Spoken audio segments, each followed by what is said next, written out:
미술과 원격 수업을 시작하도록 하겠습니다. 이번 시간에 배울 내용과 관계된 영상 하나를 먼저 시청한 다음에 본격적인 수업을 시작하도록 하겠습니다.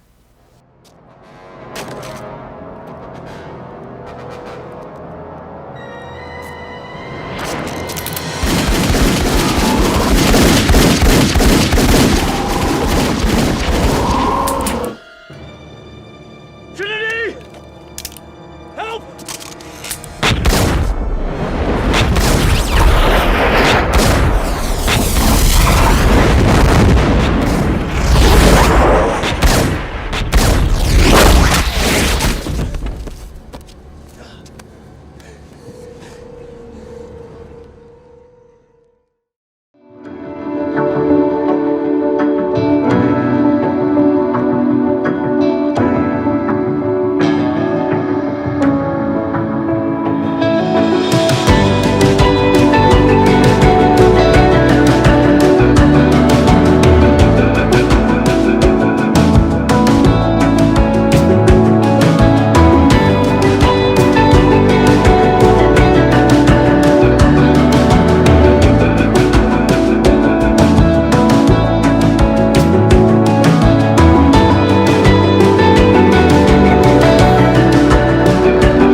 영화 매트릭스의 한 장면과 그리고 그 장면을 촬영하는 데 사용된 사진 기법에 대한 영상을 보셨습니다.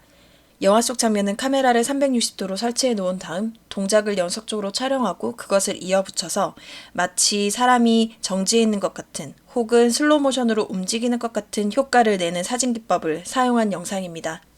이 기법은 이 영화를 통해서 처음으로 대중들에게 알려졌다고 해도 과언이 아닐 만큼 이 영화 속의 장면은 굉장히 큰 화제가 됐었고 이후에 많은 분야에서 이 촬영 기법이 사용이 되게 됩니다. 한국에서도 코미디 프로나 광고, 드라마 등에서 이 장면을 많이 패러디하기도 했죠. 이렇게 여러분이 이번 시간에 배울 내용은 사람들의 시선을 조금 더 끌고 보다 영상미를 다채롭게 만들며 생활을 조금 더 재밌게 만들어주는 그리고 여러분에게 친숙한 사진이라고 하는 분야에 대해서 배워보도록 하겠습니다.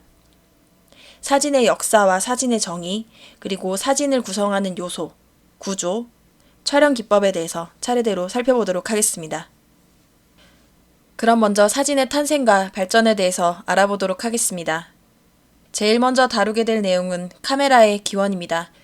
카메라라고 하는 것은 어디서부터 시작이 됐는지, 그리고 처음에는 어떠한 형태였는지 알아보도록 하겠습니다.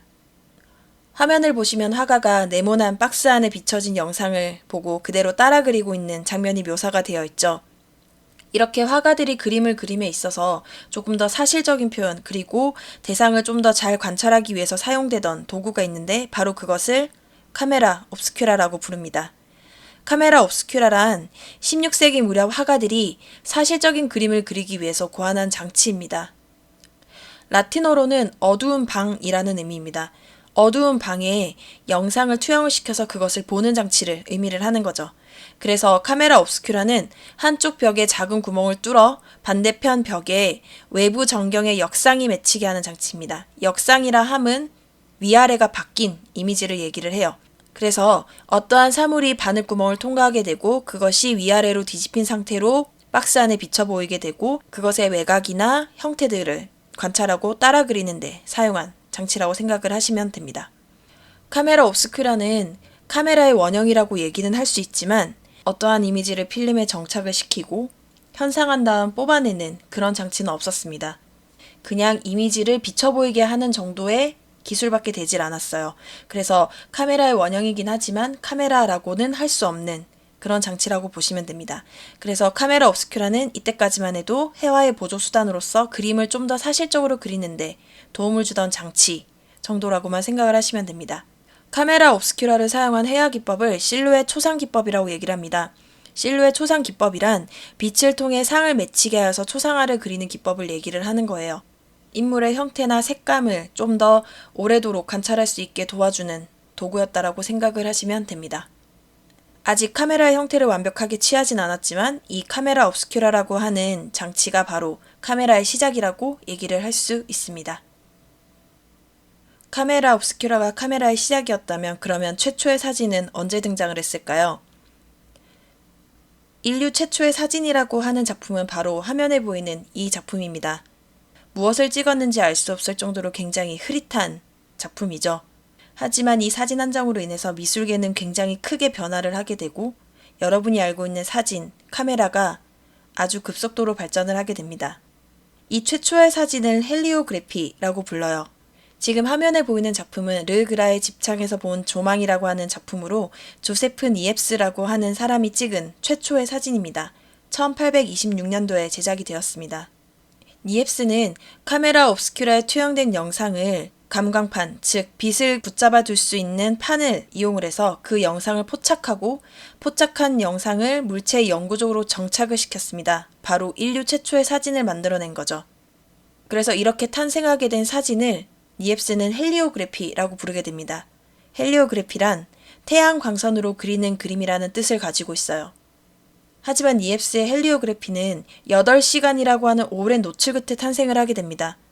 그만큼 관광판이 빛에 반응하는 민감도가 굉장히 낮았고 그만큼 오랜 시간 빛에 노출을 시켜야 했습니다. 그래서 그 8시간 동안 햇빛은 이동을 하게 되고 빛의 성질 또한 바뀌게 되면서 이미지의 선명도가 떨어지고 그만큼 대량 복제라든지 대량 생산은 불가능한, 즉 상업화가 이루어지진 않은 상태라고 생각을 하시면 됩니다. 상업화에 성공하진 않았지만 최초로 정지되어 있는 사물을 어떠한 판에 정착을 시켰고 그것을 현상해냈다라고 하는 굉장한 결과물을 만들어냈고 그것이 바로 사진 분야의 첫 걸음이라고 생각을 하시면 됩니다. 그렇다면 니엡스의 헬리오그래피 이후로 최초로 사진의 상업화에 성공한 사람은 누구일까요? 지금 화면에 보이는 작품이 바로 최초로 사진의 상업화에 성공한 사람의 작품입니다. 앞서서 보았던 니엡스의 작품에 비해 선명도가 뛰어나고 어디를 찍었는지, 무엇을 찍었는지 명확하게 알 수 있는 게 특징이죠. 화면에 보이는 작품을 다게레오타입이라고 부릅니다. 다게레오타입은 1837년에 다게르라고 하는 작가가 은, 도금, 동판과 요오드를 이용해서 완성한 음판 사진술입니다. 다게레오타입은 인류 최초의 카메라라고 말할 수 있을 만큼 비교적 짧은 노출 시간을 가지고 이미지를 명확하게 정착을 시켰으며 선명한 결과물을 만들어내는 것을 기반으로 해서 상업화에 성공한 결과물이라고 보시면 됩니다. 헬리오그래피에 비해서 사용하는 감광판과 용액이 좀 더 디테일해진 것이 특징입니다. 하지만 여전히 움직이는 사람을 찍기에는 노출 시간이 길어서 움직임이 흔들리거나 정확하게 포착되지 않았기 때문에 건축물을 촬영하는 데 주로 사용된 게 이 다게레오타입의 특징이라고 할 수 있습니다. 하지만 다게레오타입 또한 판이 일회성이기 때문에 같은 사진을 복사할 수 없다라고 하는, 즉 대량 생산이 불가능하다라고 하는 단점이 있었습니다. 하지만 그럼에도 불구하고 다게레오타입은 인류 최초의 카메라라고 할 수 있으며 사진의 상업화에 성공한 최초의 사례라고 할 수 있습니다. 인류 최초의 사진 헬리오그래피 그리고 인류 최초의 카메라 다게레오타입에 이어서 살펴볼 내용은 사진의 현대화입니다. 사진이 언제 처음 현대적인 의미를 가지게 됐는지 그리고 그 결과물은 어떠한 느낌이었는지 한번 확인해 보도록 하겠습니다. 사진의 현대화의 기준을 마련한 사진은 바로 지금 화면에 보이는 이 사진입니다. 앞서서 다뤘던 사진들이 모두 정지해 있는 사물을 위주로 촬영했던 것이라면 이제 드디어 사진에 인물이 등장하기 시작했죠. 이렇게 인물 사진 촬영이 가능하게 된 사진의 종류를 칼로타입이라고 얘기를 합니다. 칼로타입이란 1841년 영국의 윌리엄 탈보트라고 하는 사람이 개발한 종이 인화법입니다. 드디어 금속에서 벗어나서 가볍고 쉽게 구할 수 있는 재료로 사진을 인화할 수 있게 된 첫 사례라고 할 수 있습니다. 칼로타입은 촬영하고자 하는 이미지를 음화 상태, 즉 흑백이 바뀌어있는 상태로 감광판에 정착을 시킨 다음 영상을 포착하고 그것을 다시 양화로 만들어내는 방법으로 제작한 사진입니다. 즉 필름을 이용한 현대의 인화술, 즉 현대의 사진술의 시작점이라고 할 수 있죠. 칼로타입은 이전 사진 기법과는 다르게 음화 상태의 원본만을 가지고 있다라고 한다면 대량 복제가 가능하고 또한 이전 사진의 결과물과는 다르게 사진이 부드럽고 선명하게 표현이 돼서 사진의 완성도나 수준이 높은 것이 특징입니다. 칼로타입은 촬영한 원본이 음화라는 점, 그리고 음화를 양화로 바꿔서 사진의 결과물을 만들어낸다라는 작업 방식, 그리고 대량 복제가 가능하다라는 점, 이 세 가지 때문에 사진의 현대화를 이뤄냈다라고 얘기합니다. 그렇다면 누구나 쉽게 촬영할 수 있고 누구나 쉽게 인화할 수 있는 사진의 대중화는 언제 일어났을까요? 사진의 대중화는 코닥 필름이라고 하는 유명한 회사로부터 시작됐다라고 생각을 하시면 됩니다. 지금 화면에 보이는 것과 같은 사진의 결과물을 만들어낸 게 바로 코닥사의 필름과 카메라입니다. 보다 명확한 움직임 포착이 가능해졌고 사진의 디테일 또한 굉장히 발전한 것을 볼 수 있습니다. 코닥사의 가장 큰 업적이라고 한다면 바로 롤필름을 제작한 겁니다. 1889년에 코닥사에서 휴대가 가능하고 쉽게 교체가 가능한 롤필름을 생산을 했죠. 그래서 사람들은 좀 더 쉽게 사진을 찍을 수 있게 됐습니다. 거기에 코닥사는 하나 더 서비스를 추가를 하게 됩니다. You press button, we do the rest 라는 광고로 시장에 진입을 하게 되는데 이 말인 즉슨 버튼을 누르기만 하면 우리가 모든 걸 다 해주겠다라는 의미의 광고를 내보낸 거죠. 그래서 사진 현상을 대신해주는 서비스를 제공하게 됩니다. 이로 말미암아서 사진 현상을 위한 복잡한 도구를 가질 필요 없이 카메라와 롤필름만 가지고 있으면 누구나 쉽게 사진 촬영이 가능하고 그리고 결과물을 타인에게 맡겨서 쉽게 얻을 수 있는 정말 현대적인 사진 생산 시스템이 마련이 되게 된 거죠. 이렇게 코닥이 사진의 대중화를 이끌게 됩니다. 그리고 그 이후에 라이카라고 하는 휴대가 가능한 아주 컴팩트한 카메라가 나오게 됩니다. 1925년에 등장하게 된 이 작고 가벼운 형태의 카메라 덕분에 카메라의 휴대성이 높아짐으로써 사진의 대중화가 점점 더 가속화가 되게 되고 누구나 쉽게 사진에 접근하고 사진을 찍을 수 있는 그런 환경이 마련되게 됩니다. 이렇게 사진과 카메라의 대중화가 나타나고 많은 사람들이 사진을 접하게 되고 친숙해지면서 이제 좀 더 사진이란 어떠한 가치를 가지는지 그리고 표현 도구로서의 사진은 어떤 가능성을 가지고 있는지 탐구하게 됩니다. 이제 사진이란 하나의 예술로서 어떠한 의미를 가지는지를 연구하게 된 것이죠. 그 대표적인 작가를 소개해 보려고 합니다. 지금 화면에 보이는 작품을 촬영한 작가입니다. 이 작가는 앞서서 설명했던 라이카라고 하는 휴대용 카메라를 이용을 해서 사진 작품을 찍는 것으로 유명했고 일생이 다하는 시점까지 라이카로 사진을 촬영하는 것에 큰 의미를 둔 작가입니다. 작가의 이름은 앙리 까르띠에 브레송입니다. 앙리 브레송은 당시 유행하고 있던 스냅사진, 즉 움직이는 피사체를 재빨리 순간적으로 찍어내는 스냅사진 기법을 이용해서 작품을 제작을 했습니다. 일상의 리얼리티를 반영하고 절묘하게 순간을 잡아낸 그의 작품을 결정적 순간이라고 부릅니다. 앙리 까르띠에 브레송은 종군 사진작가로 활동을 하면서 제2차 세계대전 때 독일 수용소에 수감될 만큼 다양한 활동을 한 작가입니다. 그 경험을 바탕으로 앙리 까르띠에 브레송은 전쟁 이후의 환희나 감격의 순간을 생생하게 사진으로 남기면서 포토저널리즘이라고 하는 세계를 좀 더 폭넓게 확장을 시킵니다. 그래서 브레송은 눈으로는 담을 수 없는 그리고 눈으로는 포착할 수 없는 그 절묘한 순간을 잡아내는데 사진의 의미가 있다라고 생각을 했고 하나의 순간을 담기 위해서 8시간 넘게 그 자리에서 기다리는 그러한 작업 스타일을 가지고 있습니다.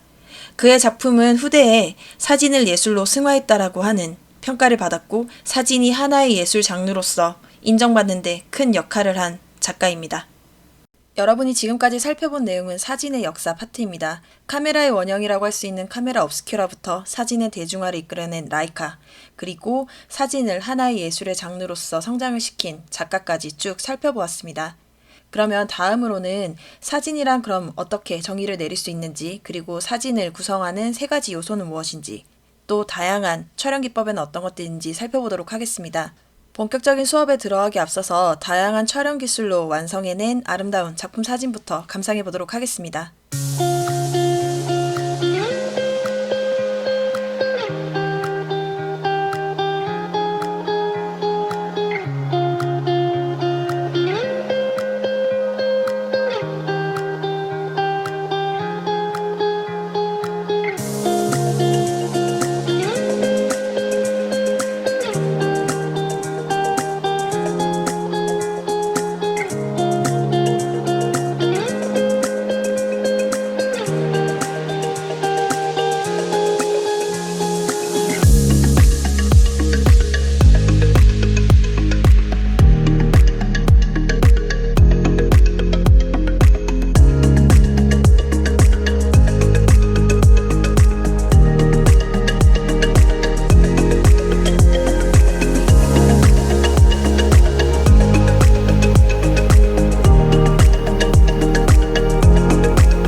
방금 보신 영상처럼 사진을 찍는 방법에 대한 이론적인 지식과 그리고 다양한 소품으로 굉장히 시각적으로도 화려하고 그리고 아름다운 작품 사진을 쉽게 촬영할 수가 있는데요. 그렇다면 이런 전문적인 사진을 찍을 때 꼭 알고 가야 할 사진의 기본 지식에 대해서 알아보도록 하겠습니다. 먼저 살펴볼 내용은 사진의 정의입니다. 사진의 영어 표현인 포토그래피는 포스라고 하는 단어와 그라포스라고 하는 단어가 합쳐진 합성어입니다. 포스는 빛, 그라포스는 그리다 라고 하는 뜻을 가지고 있는데요. 그래서 포토그래피는 빛으로 그리다 라고 하는 의미를 가지고 있습니다. 조금 더 구체적으로 포토그래피, 즉 사진에 대한 의미를 살펴보자면 첫 번째, 사진이란 사진기로 대상의 영상을 이나즈에 찍어내는 기술을 얘기를 합니다. 두 번째는 이나즈에 찍힌 피사체 영상 그 자체를 포토그래피, 즉 사진이라고 얘기를 합니다. 우리가 앨범에서 확인할 수 있는 개인사진, 증명사진, 단체사진 등에 붙는 사진의 의미가 바로 이 두 번째 의미라고 생각을 하시면 됩니다. 세 번째는 사진 기술을 도구로 사용하는 예술의 한 분야를 얘기를 합니다. 즉, 포토그래피라고 하는 단어에는 사진을 찍는 기술, 그리고 그 결과물, 그 기술과 결과물을 다루는 분야까지도 포함하는 단어라고 생각을 하시면 됩니다. 그렇다면 사진을 구성하는 세 가지 요소는 무엇일까요? 즉, 사진을 찍기 위해서 필요한 세 가지 요소라고 생각을 하시면 됩니다. 그 첫 번째는 조리개입니다. 조리개라 함은 그림과 같이 렌즈의 뒤편에 위치를 해서 열렸다 닫혔다 하면서 빛의 양을 조절해주는 장치를 얘기를 합니다. 그래서 렌즈를 통과하는 빛의 양과 심도, 즉 초점이 맞는 영역을 조절하는 장치를 조리개라고 얘기를 합니다. 그래서 그림을 보시면 조리개가 많이 열리면 열릴수록 카메라와 가까운 사람에만 초점이 맞고, 조리개가 닫히면 닫힐수록 카메라 앞에 가까운 피사체는 물론 멀리 있는 피사체까지 같이 초점이 잡히는 걸 보실 수가 있죠. 이렇게 조리개는 빛의 양을 조절함과 동시에 심도까지 조절하는 장치라고 생각을 하시면 됩니다. 그래서 조리개의 작동 원리를 정리를 해보자면 조리개가 열리고 닫히는 정도에 따라서 그 결과물이 바뀌게 됩니다. 예를 들어서 조리개 값이 작으면 작아질수록 구멍의 크기는 커집니다.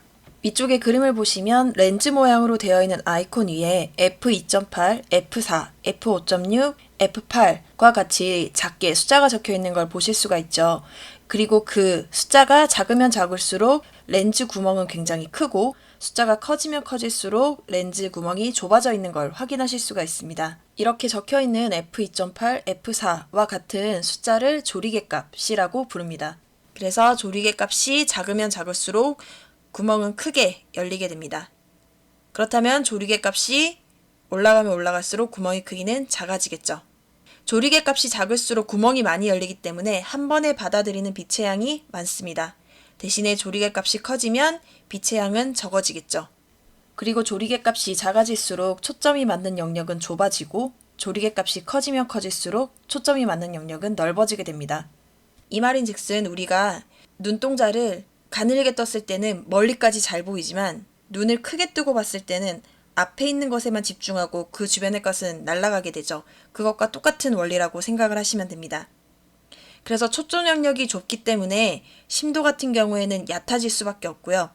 그리고 조리개 값이 커지고 구멍이 작아질수록 심도는 깊어집니다. 다시 말하자면 심도가 얕다라고 하는 표현은 초점을 잡아낼 수 있는 범위, 깊이가 얕다라는 의미이고 심도가 깊다라는 것은 초점을 잡아낼 수 있는 범위, 깊이가 깊다라고 이해를 해주시면 됩니다. 그래서 이렇게 조리개 값을 낮춰서 구멍을 크게 만든 다음에 뒤에 있는 배경에 초점을 날리는 기법을 아웃포커스라고 얘기를 하고 조리개 값을 높여서 구멍을 좁힌 다음 전경과 배경에 있는 피사체 모두에 초점을 맞추는 기법을 펜포커스 혹은 딥포커스라고 얘기를 합니다. 두 번째 사진의 요소는 셔터 스피드입니다. 셔터 스피드는 지금 화면에 보이는 사진과 같이 대상의 움직임을 명확하게 포착하는 데 필요한 요소라고 생각을 하시면 됩니다. 그래서 셔터 스피드는 렌즈, 즉 셔터를 열어놓는 시간을 조절하는 장치를 얘기를 합니다. 예를 들어 빠른 움직임을 순간적으로 잡아내려면 그만큼 셔터 스피드는 빨라져야 됩니다. 0.1초 동안 셔터를 열어놨을 때랑 1초 동안 셔터를 열어놨을 때는 움직임이 잡히는 시간이 달라지겠죠. 그래서 셔터 스피드가 느리게 되면은 빠른 움직임을 포착하기가 어려워집니다. 왜냐하면 잔상이 남기 때문이죠. 지금 화면에 보이는 것과 같이. 그래서 셔터 스피드가 작용하는 원리를 조금 정리를 해보자면 셔터 스피드가 느리면 느릴수록 이미지가 정착하는 시간이 길어집니다. 그만큼 열려있는 시간이 길기 때문에 이미지가 오래도록 정착이 된다라는 얘기겠죠. 대신 셔터 스피드가 빨라지면 빨라질수록 이미지의 정착 시간은 짧아집니다. 셔터가 그만큼 빨리 열렸다 닫히기 때문에 이미지가 정착할 수 있는 시간이 적다라는 얘기죠. 그래서 셔터 스피드가 느린 경우에는 렌즈가 오래도록 열려있기 때문에 움직임이 많으면 잔상이 남게 됩니다. 그래서 셔터 스피드가 느릴 때에는 정지된 물체를 포착하는 데 주로 사용이 되고 셔터 스피드가 빠를 때에는 빠른 물체를 포착하는 데 사용이 되게 됩니다. 그리고 셔터 스피드가 느리게 되면은 그만큼 렌즈가 오래도록 열려있기 때문에 들어오게 되는 빛의 양이 많아집니다. 그래서 야경을 촬영할 때 셔터 스피드는 느리게 하는 것이 좋겠죠. 야경 같은 경우에는 빛의 양이 적기 때문에 그만큼 빛을 많이 받아서 야경을 명확하게 찍으려면은 셔터가 오래 열려 있어야 한다는 얘기입니다. 그리고 셔터 스피드가 빠를 때에는 렌즈가 열려있는 시간이 작기 때문에 빛의 양도 적어요. 그래서 주간 촬영을 할 때 많이 쓰이게 됩니다. 세 번째 사진의 요소는 감도입니다. ISO라고 얘기를 해요.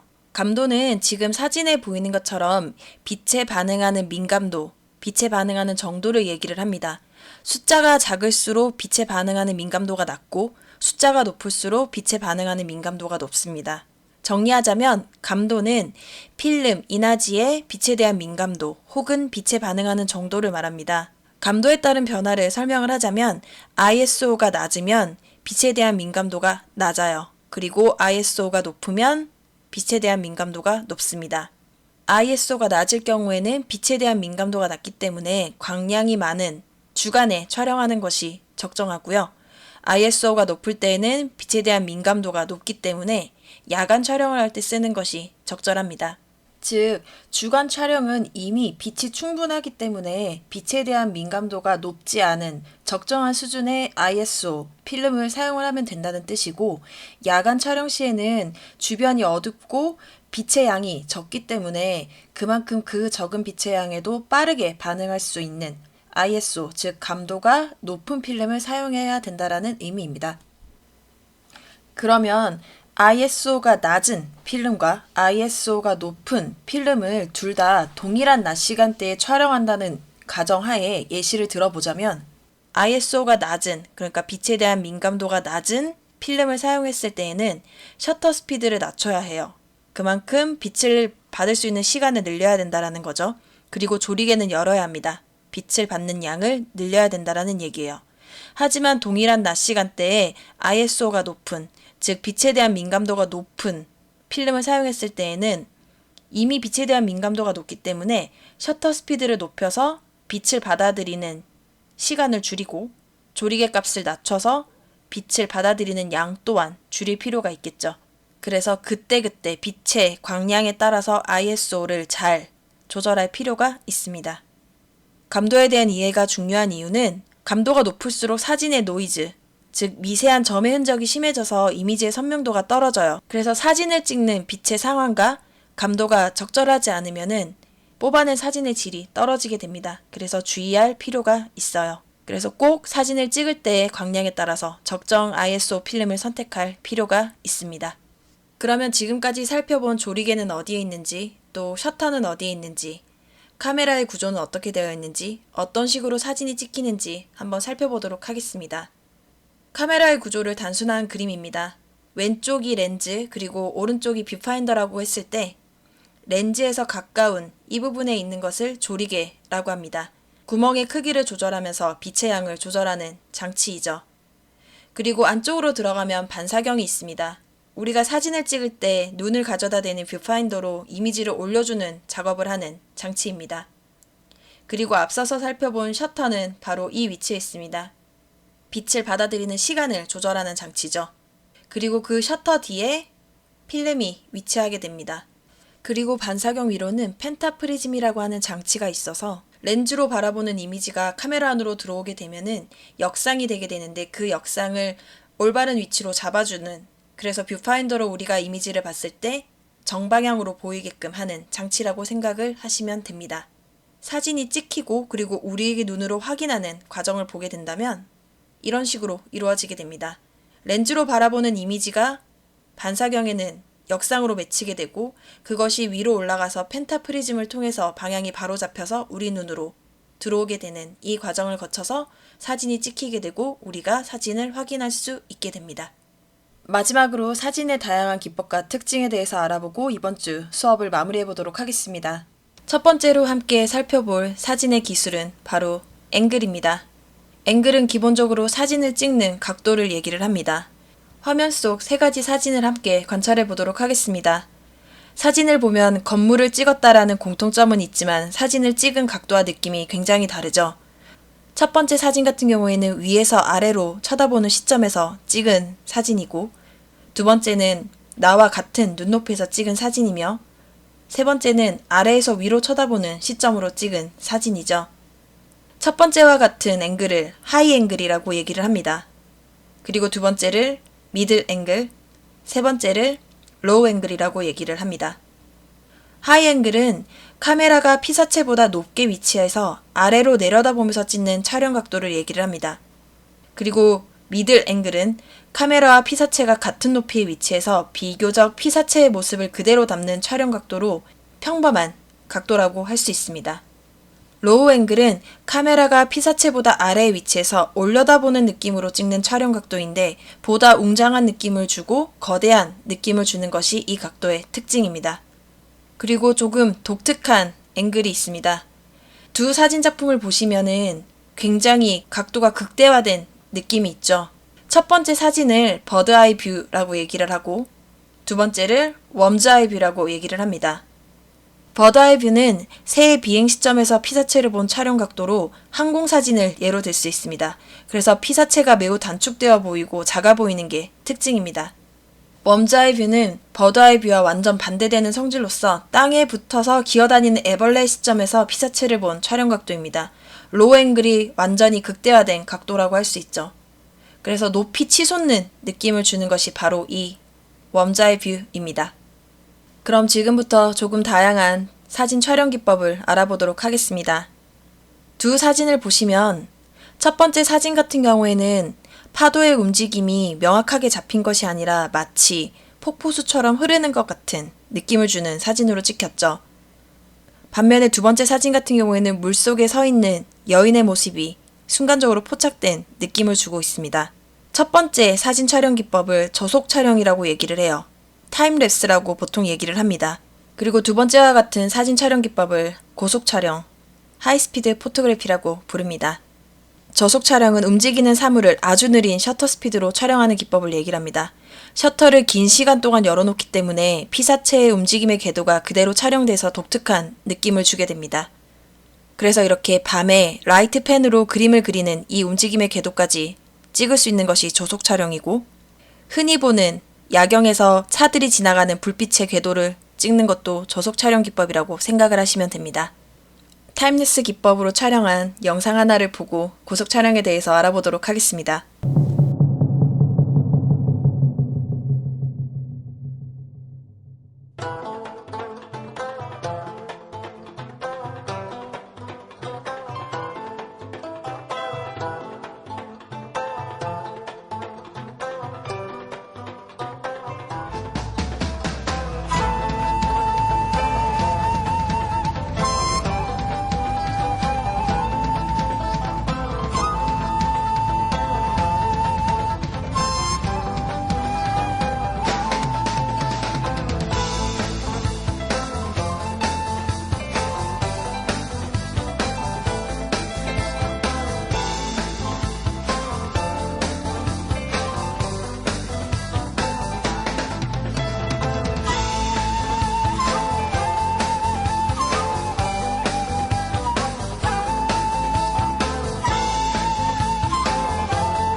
고속 촬영은 움직이는 사물을 매우 빠른 셔터 스피드로 촬영하는 기법을 얘기를 합니다. 그래서 시각적으로 관찰하기 어려운 순간 동작 촬영에 많이 쓰이고 초현실적인 느낌을 주는 것이 특징입니다. 화면에 보이는 작품은 발렌타인 본 웡이라고 하는 유명한 사진작가의 실사지만 초현실적인 느낌을 주는 고속 촬영 사진 작품입니다. 작품을 제작하는 영상을 한번 감상해 보도록 하겠습니다.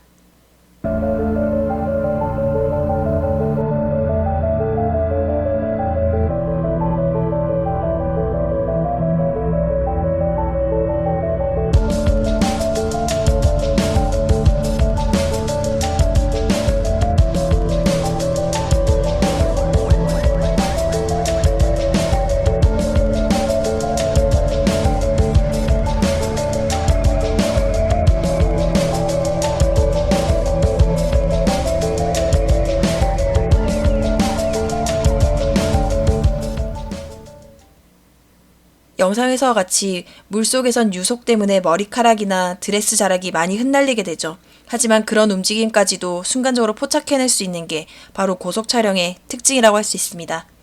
그래서 우리의 일상 속에서는 이렇게 넘어지는 장면을 순간적으로 잡아내서 포착을 할 수 있다라든지 절벽 위에서 점프를 하는 이런 멋진 장면까지도 잡아낼 수 있는 게 바로 고속 촬영 기법이라고 할 수 있습니다. 다음으로 살펴볼 기법은 이 두 가지입니다. 첫 번째 사진 같은 경우에는 풍경을 찍은 사진인데 서로 다른 색감을 가진 여러 가지 사진들이 섞여 있는 느낌이죠. 두 번째 같은 경우에는 풍경을 만들기는 했지만 무언가를 덕지덕지 붙여서 만든 것 같은 그런 느낌을 주는 사진 작품입니다. 첫 번째 사진 기법은 타임 슬라이스라고 얘기를 하고 두 번째 기법은 포토 몽타주라고 얘기를 합니다.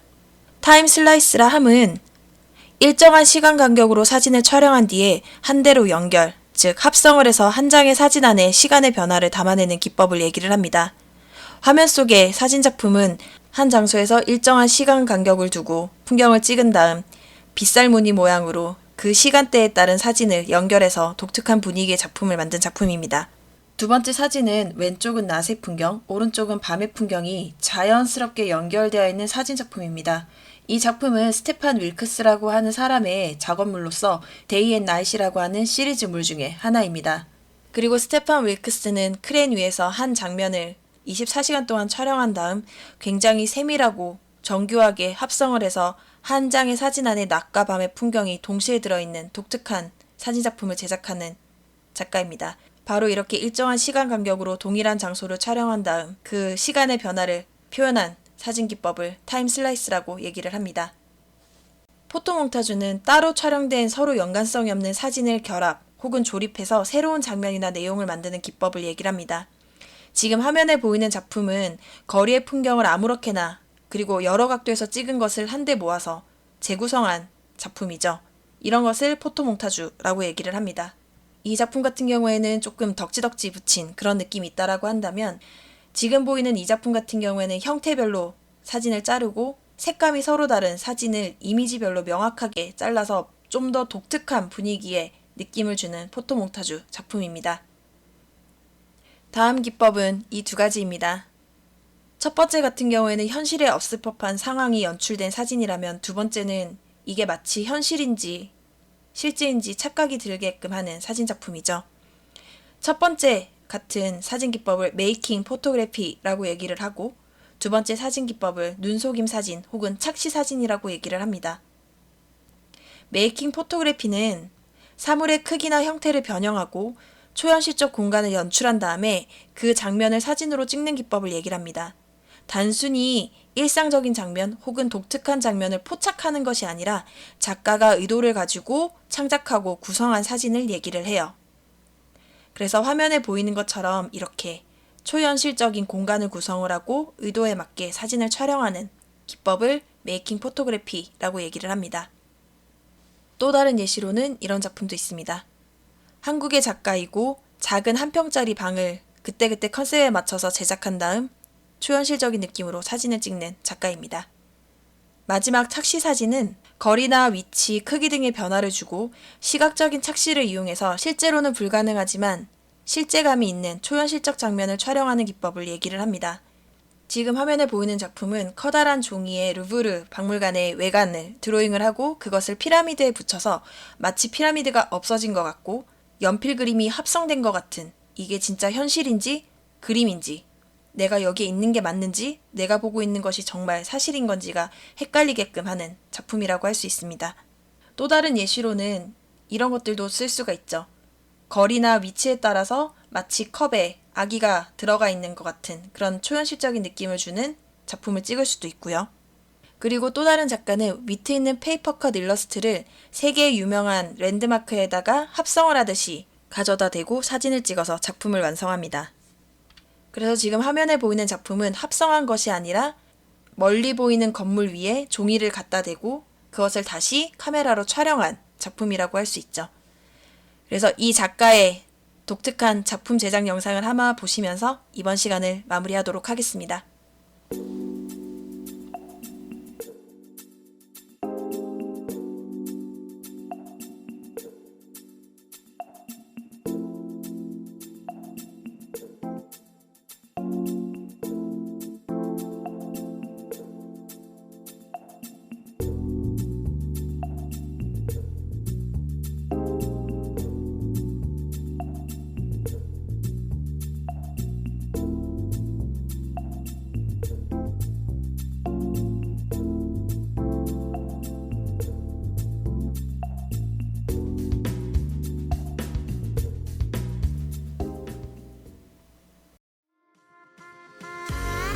이번 주 수업은 여기까지입니다.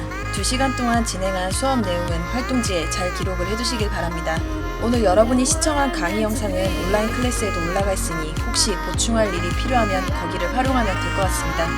긴 시간 동안 수강하시느라 고생 많으셨습니다.